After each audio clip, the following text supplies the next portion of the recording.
E naquele momento eu ouvi a voz do Senhor. Ele falou assim: Jennifer, eu te amo da maneira que você é. Ame a minha palavra. E, meu Deus, aquilo ali mudou minha vida. E porque na minha cabeça eu acabei de dizer para ele que eu odeio. E ele está dizendo para mim que me ama do jeito que eu sou. A única coisa que eu conseguia dizer era: que amor é esse?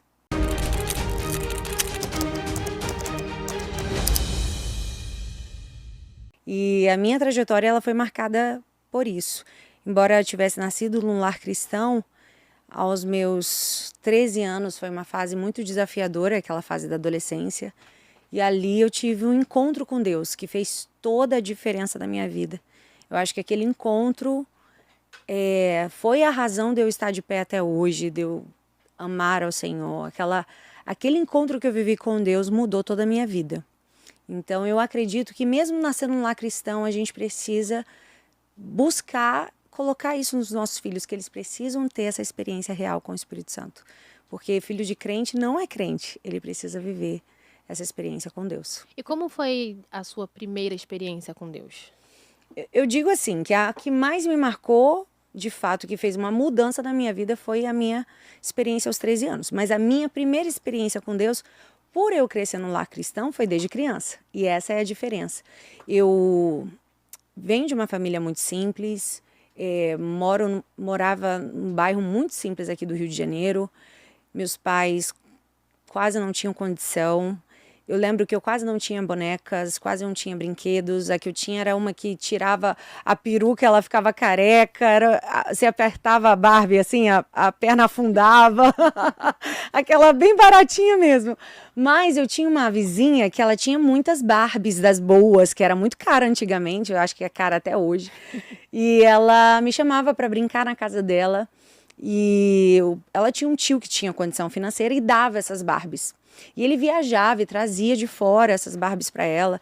E ela sempre falava sobre os Estados Unidos, sobre que um dia ia para Disney. E ela foi falando aquilo e eu amava brincar com aquelas Barbies. E um dia, com 7 anos de idade, eu acordei convicta de que eu queria ter Barbies e de que eu queria ir para os Estados Unidos. Estados Unidos não, eu queria ir para Disney, eu não tinha essa noção.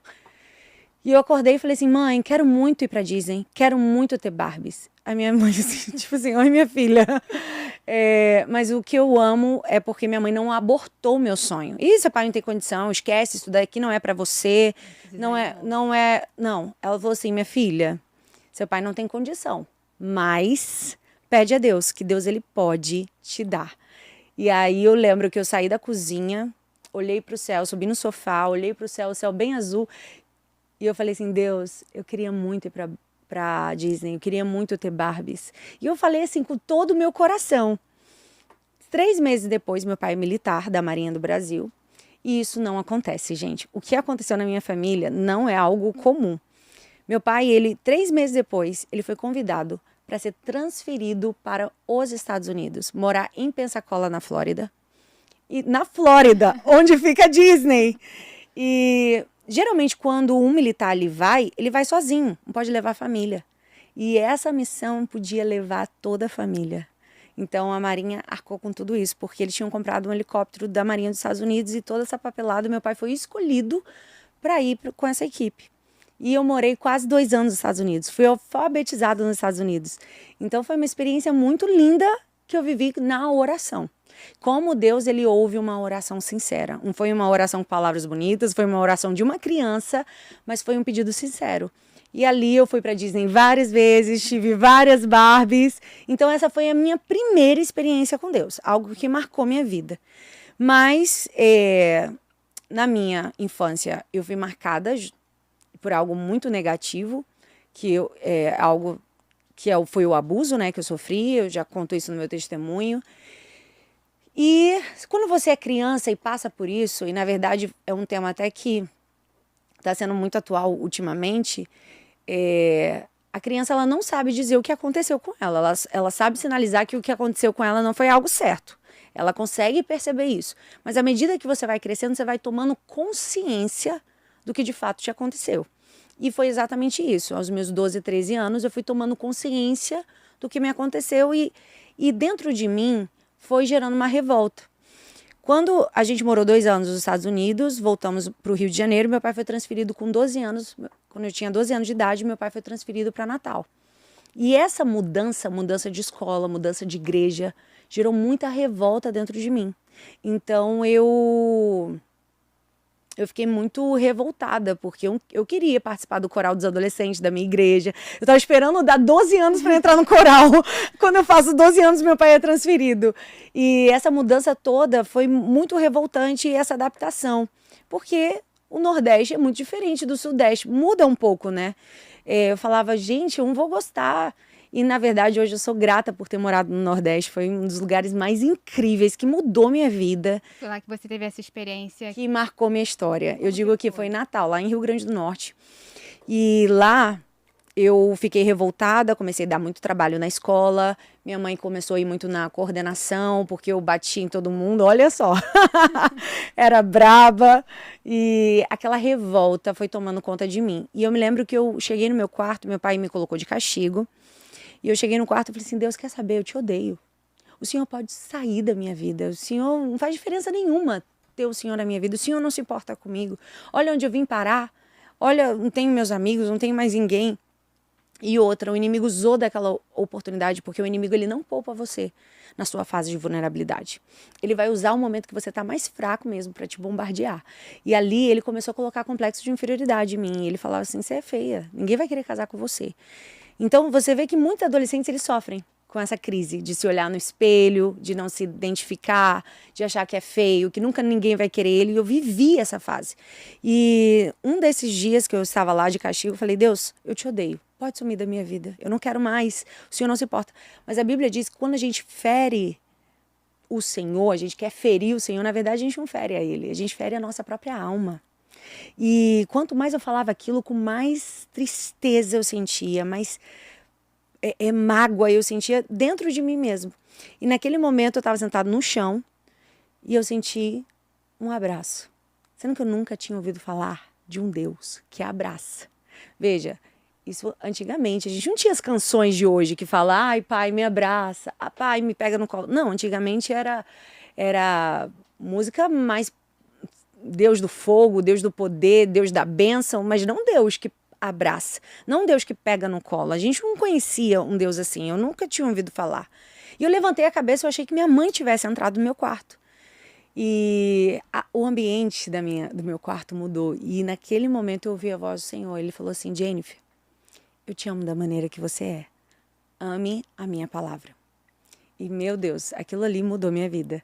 E porque na minha cabeça eu acabei de dizer para ele que eu odeio. E ele está dizendo para mim que me ama do jeito que eu sou. A única coisa que eu conseguia dizer era, que amor é esse? Que eu não mereço. Eu acabei de dizer que o Senhor pode sair da minha vida. E o Senhor está aqui dizendo que me ama. Que amor é esse? Eu só conseguia chorar e dizer, que amor é esse? Eu nunca tinha sentido um amor como aquele.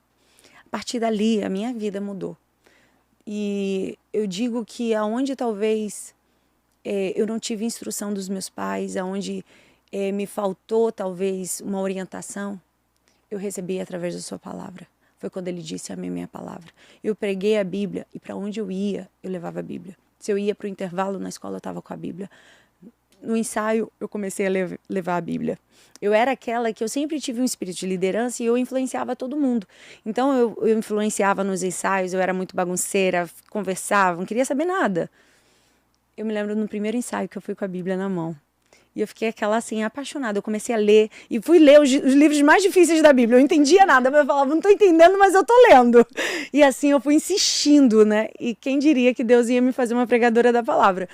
E eu lembro que nesse ensaio que eu fui, o ambiente mudou. Eu lembro que a gente saiu aquela música bem antiga, junto a ti, Senhor, junto a ti. Vocês lembram dessa música? Eu acho. Senhor, junto a ti. E eu sei que eu fechei meus olhos, eu comecei a sentir a presença de Deus. Eu não era mais a mesma pessoa. E ali a presença de Deus tomou aquele ensaio. Eu me lembro que aquele ensaio teve batismo com o Espírito Santo, jovens tiveram visão, a glória de Deus desceu. Não foi um ensaio, foi realmente a manifestação da glória de Deus. Foi a coisa mais linda, assim, que eu vivi. E a partir dali, eu vi que Deus, ele também tinha me dado um dom. E outra coisa que eu aprendi, você nunca sai de um encontro com o Senhor de mãos vazias. Ele vai te entregar um ministério, ele vai te entregar uma missão, ele vai te entregar um propósito. E naquele ensaio, Deus começou a me usar em profecia, coisa que eu não sabia que eu carregava. E com 13 anos de idade. Então foi algo muito forte que eu comecei a viver com Deus a partir dali, porque eu aprendi a ouvir a voz dele. Naquele dia no meu quarto eu aprendi a ouvir a voz do Senhor. Então foi uma experiência que marcou minha vida e eu digo que a partir dali eu conheci um Deus, não apenas de ouvir falar, mas de buscá-lo, porque eu aprendi a ter secreto com Deus. E eu acho que esse é o segredo. A gente acha que espiritualidade é só participar de uma igreja, é só participar de um ministério, é só ir num culto ou saber um louvor. Não. Vida com Deus é você ter vida de secreto, é você fechar a porta do seu quarto, é você orar, é você falar com Deus. E isso fez uma grande diferença na minha vida, porque eu não conhecia Deus numa grande conferência, eu não conhecia Deus num grande retiro, eu conhecia Deus no meu quarto. Você falou do abuso, né? Como que você fez para sair se curar dessa ferida? Foi alguém próximo de você que você convivia depois do abuso ou não? Sim, era alguém próximo. Era alguém próximo, então eu precisei lidar com isso. Aos meus 10 anos, eu tive uma experiência que começou a cura de Deus aos meus 10 anos. Mas eu digo que esse é um trauma que ele não é curado assim instantaneamente. Eu digo que é igual quando você sofre um acidente de carro, que você perde um movimento de um braço, que você precisa ir para o fisioterapeuta, você precisa se reabilitar novamente para ter os movimentos novamente. Eu digo que esse é um trauma que é um processo, é uma estrada de cura. Não é instantâneo. E quando eu tive 10 anos, eu tive a experiência de falar em línguas, de receber o dom de línguas. Eu estava brincando lá atrás, e o diácono saiu e falou assim, crianças, entrem, porque Deus está batizando com o Espírito Santo. Como uma boa pentecostal, né? Nasci na Assembleia de Deus. Eu entrei. Quando eu entrei, eu comecei a falar em língua, senti a presença de Deus de uma maneira muito forte. Ali Deus me marcou já de uma forma muito especial. E na igreja eu vi a pessoa que tinha me abusado, nesse mesmo dia que eu falei em línguas. E eu me lembro que nesse momento o Espírito Santo dizia assim, não olha ele, olha eu nele. Porque só eu olhando Cristo naquela pessoa que me abusou, eu teria capacidade de perdoar e conviver, porque eu teria que conviver para sempre. Como eu fico feliz de saber que você chegou até aqui.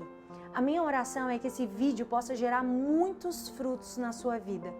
Se você ainda não conhece, nós temos um ministério Geração Reborn de mulheres, que de segunda a sexta nós enviamos um áudio devocional que se chama Quarto de Guerra.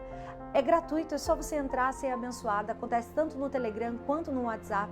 E ali você vai sendo nutrido pela palavra de Deus. E não só isso, nós também temos ferramentas para te ajudar a você avançar no seu tempo e comunhão com Deus. Você pode acessar a nossa loja no www.geraçãoreborn.com.br. Tem o nosso planner devocional, pão diário, livros, bíblias para te ajudar a você crescer na sua comunhão. E também quero sugerir mais 2 vídeos para você continuar caminhando aqui conosco e sendo abençoada pela palavra de Deus. Vou deixar aqui disponível para você. Compartilhe esse vídeo com outras pessoas e continue sendo abençoado pela poderosa palavra de Deus.